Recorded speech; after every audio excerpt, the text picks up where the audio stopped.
બધાને ભીખુભાઈ ખુમણના રામ રામ. એક વખત એવો આવ્યો કે દરબારો પાછા પડી ગયા. કારણ કે કોઈ દિવસ કામ કરેલું હતું નહીં, કામ આવડે નહીં, કામ કોઈ કરેલ નહીં.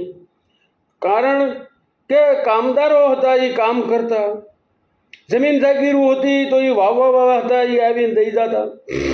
એટલે પોતે કંઈક કરેલું નહીં, ખાલી ડાયરા કર્યા અને ઠેકાણા કર્યા. પોતાની ઓફિસમાં ડાયરો હોય, સારણ બારોટ, સાધુ સંત,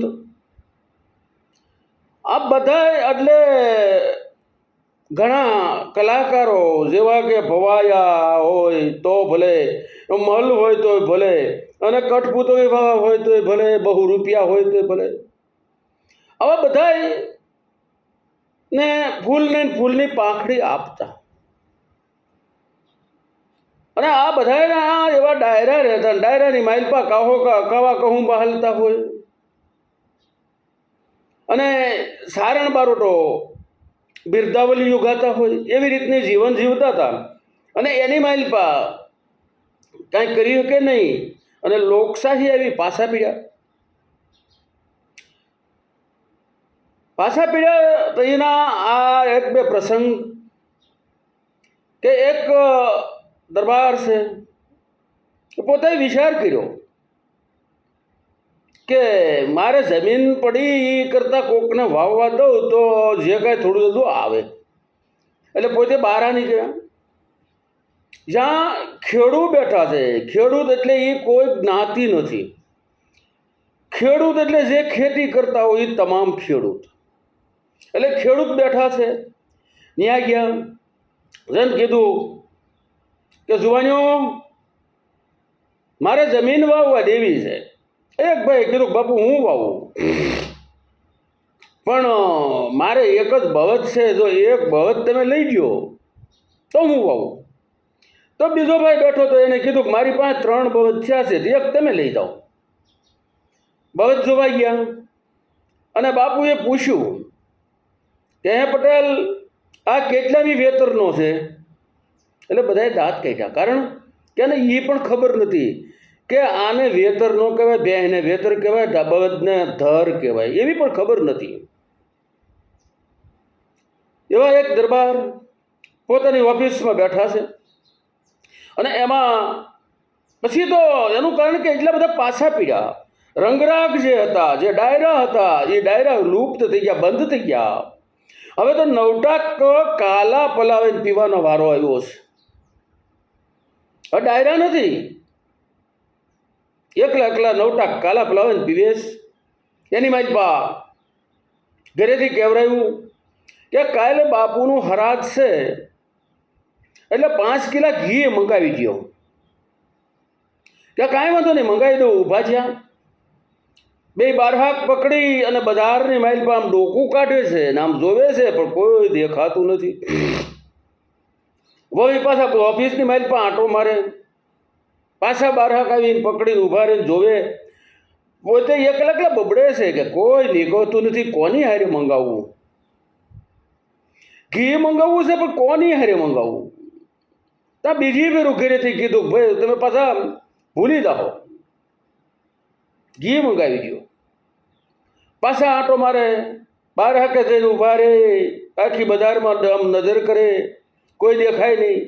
વળી પાછા ઓફિસમાં આંટો મારે, વળી પાછા બબડે, મારો આજ વાણંદી આવ્યો નહીં એમ કરે. પણ એની માઇલ પા ત્રીજી ફેરું ઘરેથી સમાચાર આવ્યા કે પાછા તમે કાલા પી જાઓ ને ભૂલી જાઓ, પછી સવારે કોઈ વાતે ભેગું નહીં થાય.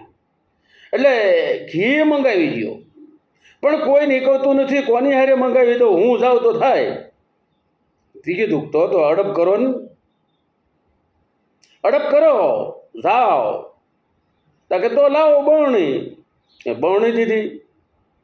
પોતે નીકળ્યા, પણ જાણે કોઈ ચોરી કરવા જતા હોય, કોઈ ખરાબ કામ કરવા જતા હોય એટલું બધી શરમ થાય છે. કારણ કે કોઈ દી કર્યું નથી. અને એ વખતે તો એવો બધા માણસો પણ એવા તે કાંઈક કરવા જાય ને ત્યાં તરત કે લે ફલાણા ભાઈ તમે, એટલે ભાઈ બધાને કરવું પડે, પણ એ ત્યારે કોઈને ખબર નહીં. પોતે જાય છે પણ બીતા બીતા આમ મનમાં જાય છે, હું ઘી લેવા જાઉં, મનમાં મુંજાતા જાય, હાલ્યા જાય. વાણિયાની દુકાન આવી, એટલે ગામની માઇલપા દુકાનમાં એક બારણું રહેણાંક મકાનમાં પડતું હોય અને એક દરવાજો બજારમાં પડતો હોય, એવી રીતની દુકાન હોય.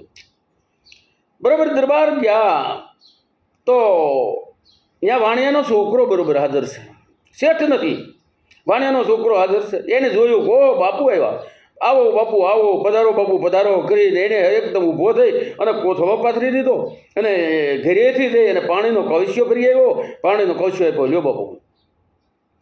પાણી પીધા કે પૂછ્યું, બાપુ કેમ પધારવું છું? કે શેઠ 5 કિલા ઘી લઈ જવું છે. કે કાંઈ વાંધો નહીં, આગળ જોખી દઉં. એટલે એ છોકરો જે છે એ આમ ઘી જોખવા બરણી જેમ ત્રાજવામાં મૂકી અને શેઠ પોતે આવી ગયા. શેઠ આવ્યા પણ આમ ત્યાં જોવે તો ઓહો હો, બાપુ પધાર્યા, આજ તો મારી દુકાન પાવન થઈ ગઈ, આજ તો કાગડાની ઘેરે ગરુડજી પધાર્યા, ઓહો બાપુ આજ તો મારે ધન કાઢી એમ મેળો કરવા. અને આમ જ્યાં નજર કરી તો છોકરાને પૂછ્યું કે શું કરશો? કે બાપુ 5 કિલા ઘી લેવા આવ્યા છે એટલે ધડો કરું છું. અરે બાપુનો ધડો ન હોય, કાઢી નાખ. છોકરો કે આ બરણી, અરે પણ તને કહું છું આપણે હાથ પેઢી ખાતા આવીએ છીએ, કાઢ અને જા બાપુને છાપાયો, સાનું કે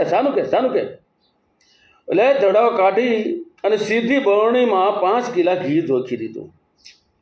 બાપુ આવ્યા ઘીરે એટલે પૂછ્યું કે લઈ આવ્યા ઘી? કે હા, પણ આ તો આપણે કોઈ દી બહાર નીકળીએ નહીં, કારણ કે આફરો ડબાણો પણ આવેલો, એટલા બધા ફૂલાણેલા કે એટલું બધું માન મેળવ્યું એમ. એટલે કે આપણે કોઈ દી બહાર જઈએ નહીં, આપણને ખબર નહીં ને કે એટલું બધું માન.